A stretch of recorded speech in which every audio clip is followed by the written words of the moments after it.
sa atong mahal sa Ginoo. Dili malikayan kita makahilak, daghan pagaling utana nga man nga naapay kamatayon. Ora uban nga man nga siya pa. Ang uban mingon kadaghay mga taong dautan nga nung dili man sila gikuha. O nag-trending galing sa Facebook anong dili pa man si o nagkabasa man siguro anak anong sirene pa man Lord si kuha na lang unta magkapamuntahan ta ano man sa kadaghang tao siya pa. Well, that's nature. Kung kay ang kamatayon dili matag-an kanos moabot sa matagusan. Apanalan ka na ito na nagturo sa Diyos, dili kita malan-an o mabungatan tungod sa mga kasugo na dili nato gidahon. Kaya ang kamatayon dili mao'y katapusan sa tanang butang sa atong kinabuhi. Ang atong kamatayon dili mao'y katapusan sa istorya sa dagan sa atong kinabuhi. Nagbangutan man kita tungod sa kasugaanan, apan dili sama sa uban na nagbangutan na walay paglaom. Dili malikayan, mingaon, sikitanta, isudawaton, pero dili kasama sa uban nagbangutan na walay paglaom, dili na lang tama ang tanan. Kita nga lang kaila sa Ginoo, nag-alagad sa Diyos, o nagkasabot sa pulong sa Ginoo, nagbangutan tatungod sa kamingaw, apan duyo sa tanang pagkasubanan, doon ay paglaon na itong ilantaw kaya kinuubuhin man na itong kinagagay. So gusto natin ipaabot na nila sa tagtungod sa Materponia family. The story of Rene will not end in this segment. Doon ay laing journey na di Ginoo ang nahibalo ni Ana mga insyon. Una sa tanan, gusto na akong ipahibalo sa tanan na kamatayon, wala yun sa original na plano sa Ginoo. Sa iyang original na creation, wala na i-appeal ng tao mamatay. Asa nagsugod ang kamatayon? Mabasa natin ini mga igsoon sa Romans chapter 5. Kamatod pa sa Biblia, usa kayungon nga pinaagi sa usa ka tawo isulod ang sala sa kalibutan o pinaagi sa sala ang kamatayon. Ang dimension sa book of Romans chapter 5, si Adan o si Eva. Sa paglapas nila sa balaod sa Diyos, sila nakasala. O ang bayad sa maong sala, mao ang kamatayon. Mura siya o sugat kung imong patron, bisag din ka manawag o kagitmit, ang kagitmit mo abot. Pagsulod sa sala, ang kamatayon bayad sa sala, ang tao mawala untay kamatayon, nakabaton og kamatayon. Dili plano sa Ginoo nga ang tao mamatay. Apan gipili sa tao na mula sa balaod sa Dios, mao na ang kamatayon misulod usab sa naong sa tao. Og since ang tao doon na kamatayon, ug ang kamatayon doon ay gahom, nga ang tao dili makapindi, hinungdan na ginahanglan tag Ginoo labi na sa atong panahon karon. Busa ka igsoon, tungod sa maong tuta, orihinal na plano sa Dios ang tao ay kamatayon, apan misulod ang maong sala, naradalag kamatayon, kitang tanan napintuhan. Walay exempted. Namatong pa mga igsoon, ipahinumduman kita na ang maong kamatayon dili kabahin ngayon sa plano sa higpit na kabubuton sa Ginoo, apan kini tungod sa maong resulta na gihimo sa paglapas. Pagsulod sa kamatayon sa kalibutan, kini dunay gahom. Namatong pa mga igsoon, walay taong makabatok. Dili mapugnan ang kamatayon pinaaging kwarta.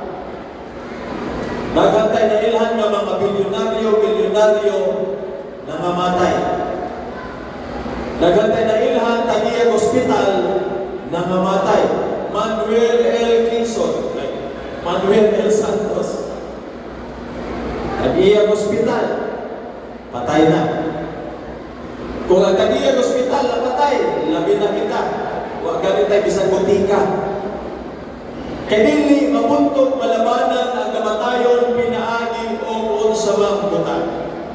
Bisan unsaon nato pagampit, ang uban din na mukhaon og karne, mamatay lang gyapon. Ang uban nagsigikaon og karne, samot nga mamatay. Ang uban maglikay nagkaon og luto, patay gyapon. Ang uban grabe mo kaon luto, patay gyapon. Bisag asa ta, bisag unsaon nato kuhaton, kay dili kaya sa tao buntugon ang kamatayon. Og nalantaw ni sa Ginoo anuhoy ang mga tao nga iyang gihimo. Kay bisan isa kanato walay makabuntog. O lang siya mismo ang nangitag pamaagi, ang dili kaya sa tao gihimo sa Dios. Miagi siya sa kalibutan aron maghatag solusyon sa problema nga dili nato kaya. O natulog naman tayo angay pasalamatan, isulban sa Ginoo ang kamatayon, siya ang atong angay pasalamatan. Kani adto ang kamatayon walay paglaom. Apan ang Dios niani og isulban ang kamatayon, kita nakamaton og paglaom. Sa sunod na bersikulo sa Salmo 90, bersikulo 12. O pingon nga gitakda sa matao ang mamatay sa makausa, ug human niini mao ang paghukom. Ang Biblia nagdeklara na doon na appointed time ang matang usa kanato. Wala ta mahibalo kanusa. Ang kamatayon nagdaghang pamaagi. Doon na gitawag natural kang namatay tungod sa grabe na ka taas kay edad. Ang uban po intentional. Naghikog. Ang uban dili intentional, aksidente. Ang uban proteksyon natugra wa nang kamata. Daghang pamaagi ang kamatayon. Nausahay ang tao ni kasabot, magtudlo tagin sa ipasulod. Pero kung doon naman tayo alay pasulod, ang sala na yung gihapon ang paingnan. Kaya mo na hinuglan na kita doon ay kamatayon. Doon na ninyo na uban kung walang kontak to sa mikawang litson, dito mamatay. Kalukoy sa litson. Iihaw na, dilitson pa. Na ay namatay ni Kaon, siya may suspect. Di na pwede mo turlo o sinisagkit sa hinungdan. Kay doon ay appointed time ang matatusa. Dili lang nato masabtan kanus sa unsang pamaagi. Apat kining tanan mudangan kayo sa kanato o naisura. Doon namin iservisyohan kay kanihan ko nagtrabaho ako sa St. Peter. Kada last tribute ako'y ginakuha nila. Doon namin itributan na dili sila makadawat tungkol kay lisod kaayo dawaton ang maong sitwasyon. Ako siya ipanutan na inon siya kung doon namin angay basulod ng tao mamatay ang Ginoo daw. Ang Ginoo daw nagbawi sa kinabuhi. Ako siya tingnan, sir, abinin mo, sir, kung ato lang sabton sa ato kaugalingong pagsabot ng kamatayon, since sa kining isulbat sa Ginoo, panalangin kaya ni siya madiin, di lang kaayo nato masabot. Blessings in disguise. Kaya kung di ka mamatay, since ang salat taas kalibutan, grabe kagubot ang kalibutan, grabe kapait ang kahintang sa kalibutan. Kung ang tao dili mamatay, kung na ang salat, na kasakit, na balatian, grabe kalisod ang kahintang sa tao. Ako siya di pamutana. Kaya ilang pa sa lulo, sa imong lulo, sa imong lulo, sa imong lulo, sa imong lulo, sa imong lulo, ni Jawa na po kailangan. Can you imagine sir, kung wala sila nangamatay, asan mo sila ipapunta? Naglisod galit na nila sa inyong balay. Isa may kwarto ninyo, gamay mo yung sala. Imagine na, buhay ka ang dilikanan ninyo, hindi lang dilikanan, hindi lang dilikanan, nunulo, sinunulo, dilikanan, wala yung namamatay. Kunya sila mga tikulang na, nilagakitog, nilagahita, nilagalinog, asan yung ipapunta? Mulang hihina-hina siya kalma. Iyan nasabtan, ang kamatayon, ulo sakit, mingaw, apag kinahanglan na itong dawaton kay kini kabugot o gitugot man apag kini isulban sa Dios kini dunay katuyuan. Kung gitugot sa Ginoo doon na sa ilaing plano nga diindili na ta magbulag-bulag mga igsoon mo ay atong paningkamutan sa pagkabuhat. Sa sunod nga bahin mga igsoon,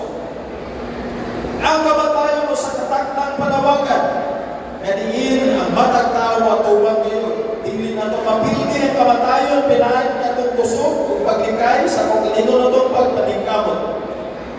Bubo lamang ang kinabuhi usa kinahanglan kita mag-andam aron atong makita ang atong tinuod nga dapit nga dito kauban nato ang atong pagbubuhat. Sa Biblia dunay record nga napildi niya ang kamatayon. Sa unsang paagi nga pildihon ang kamatayon, kinahanglan ka mamatay. Kunya, in order na mapildi nimo ang kamatayon, kinahanglan mabuhi kang balik. Basahon nato. Sa 1 Corinthians,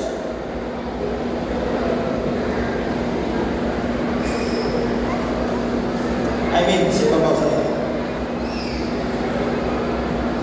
sa unang Korinto 15 katong una sa ibabaw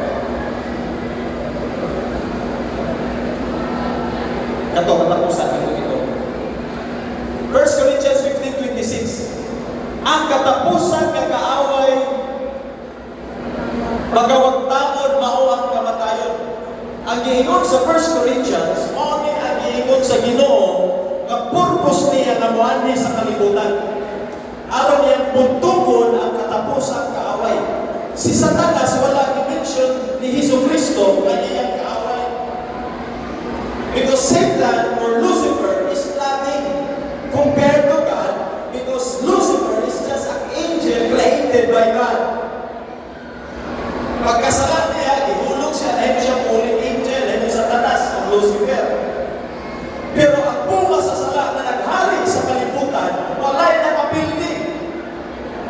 Maulang ang Diyos na nagbuhat sa tao, mitabang, miandi sa kalibutan, Espiritu siya, dili makita, apan isulod dito, may conceive, ang Biblia na inon, the Spirit conceived into a woman called Mary, para siya makabaton o lawas o dugo, yan iyang ikaula sa krus sa Kalbaryo, aron ang tao o ay paglaom, makabaton o paglaom o kapasayunan. The very mission of Jesus Christ, why He came to this world, is to defeat the last enemy, and that is called death. More than after the resurrection of Jesus Christ, ang tao na kabaton ng paglaom. More than kung nangutana ka sa ang imong pagabuhaton, aron ka makabaton o kadaugan, human nga mamatay. Si Jesucristo ang imong giginahanglan. Si Jesucristo ang Diyos nga maluluwas, nga mawin imong giginahanglan. Ginoo ang atong giginahanglan. Amen. Dawag yun na niya, kaya naman siya ang tunay dalan, namatol pa niya. Siya ang tunay kamatuoran, o siya ang tunay kinabuhi. Amen. Ang atong mga reliyon, puntahan lang niya, magtudlo ni mo, padulong sa Ginoo. Pero dili na garantiya, nga mauna na mo luwas ni mo. Kinahanglan mo, damog ka sa tinuod nga manuluwas, nga mauna mo Ginoo. Kaya siya ang makabuhi, hindi mo pag-usap. Although mamatay ka, wala ipildi sa Ginoo ang kamatayon na iyang iwala. Kaya bayad nila sa sala. Ipildi niya ang kamatayon, pinaagin, namatay po siya. We know the story. Ato nang ginaselebrate kada tuwi. Namatay si Jesucristo. No, nandun na tayo nitawag ng sumupag sumo. Apan tulukaan lang humaniana. Siya na buhi pag-usap. Amen. Yamatong pa sa sunod na verse, mga isoon. Sa 1 Corinthians 15:54. Human siya na nabuhi, iyang gihinan. Kamatayon, hain na ang imong gahong. Lungkalan, hain na ang imong kadaugan. Kaya gilubog siya tulog kaadlaw, apan humaniana, nabuhi siya pag-usap. O nakita sa mga manulunda o sa mga katawan. O dito kitang tanan nakabaton o paglaon kung udamog ta sa Ginoo. Sa Baterbotes family, mga lagad ng Diyos, magkita-kita rin ihapunta sa dapit nga gitagana sa Ginoo. Dili katapusang panagulang kadrinig sa atong mga mahal sa kinabuhi. Kung mudamog ta sa Ginoo, mga lagad ta sa Ginoo, ato sa dawaton sa atong mga kinabuhi. Dunay paglaom, although nag-atubang sitwasyon nga appointed time nga kamatayon. Apa doon ay gitagana ang Ginoo nga dapit mo wala na kamatayon, wala na balatian, wala na pagbulag-bulag.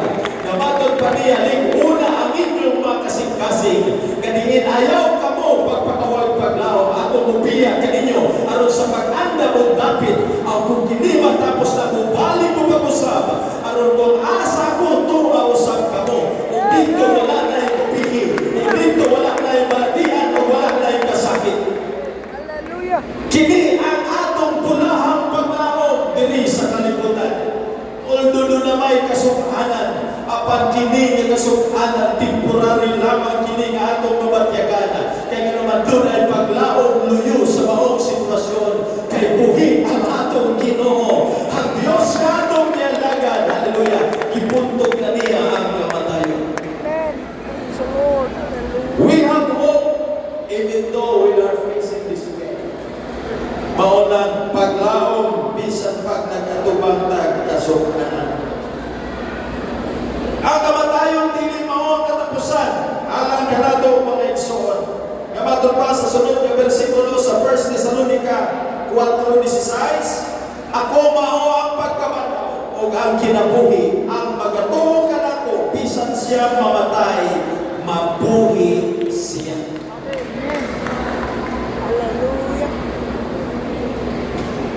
Mamatay man ta, apan kung kita doon ay Ginoo, pagtingog sa katapusan trumpeta, ang nangamatay niya kang Kristo mo'y na pagsugat, hallelujah, o dito nato ma-enjoy ang tinuod ng kinabuhi. Ahapit ako maman mga igsoon. Mao kini ang punahang paglaom nga atong nabatunan niya kang Kristo. Labaw pa sa unsang sitwasyon. Nagsubo man tayo na ikamingaw, apan doon ay bulahang paglaom nga maghatag kalipon o paghupay sa atong kasing-kasing. Sa sunod na bersikulo na Ginoon mga igsoon,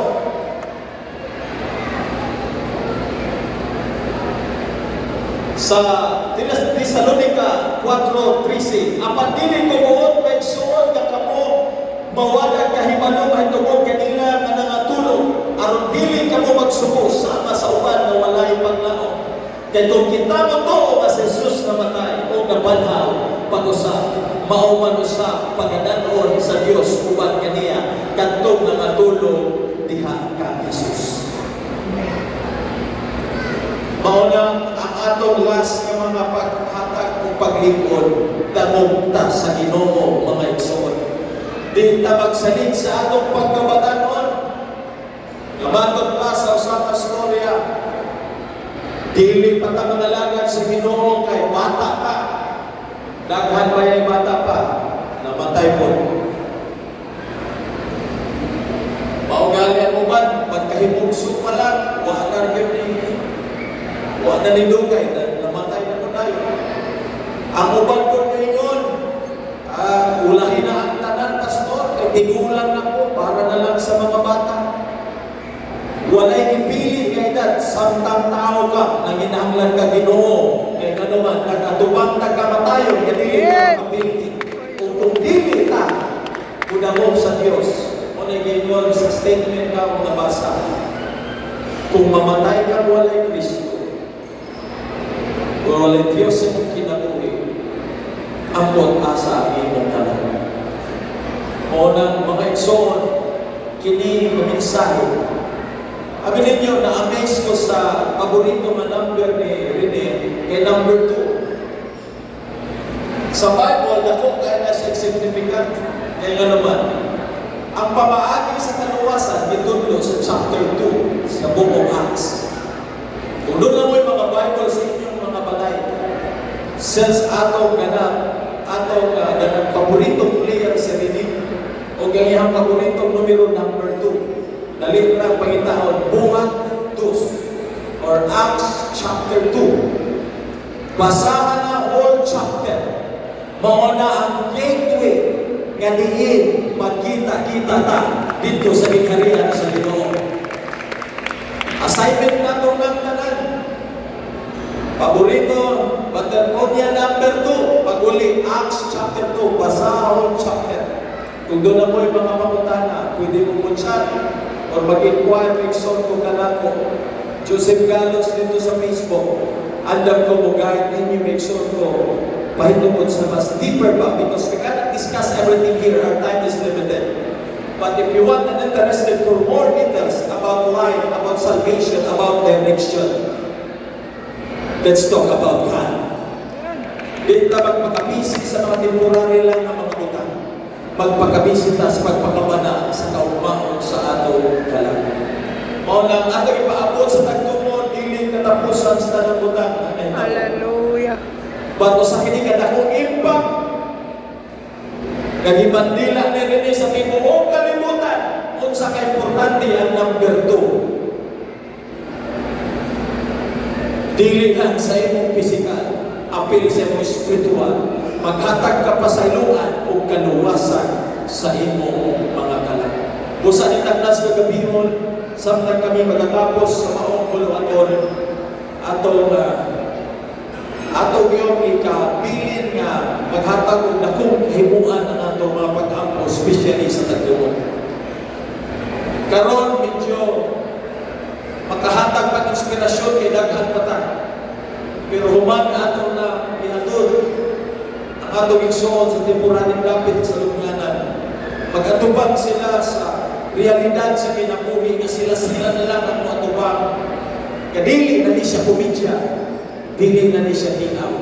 O na ma-offer ta o special prayer kanila na ang Diyos maglingkod, ang Diyos maghatag o direction, ang Diyos maghatag o igong puso na ilang ma-overcome kining ditugod na sitwasyon sa ilang pamilya.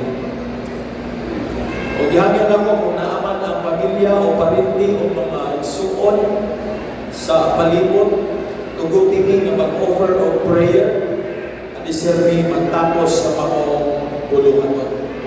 Praise the Lord. Hallelujah. Nabay pipila sa pamilya na naanadali karon. Praise the Lord. Hallelujah. Kung wala pa, pwede ang tanan tindog, mag-offer tag special prayer ala kanila. Let us mention their names, their family names, as we someone will sing a song. Dalunado sila sa Ginoo, the Batarbonias family, that the Lord will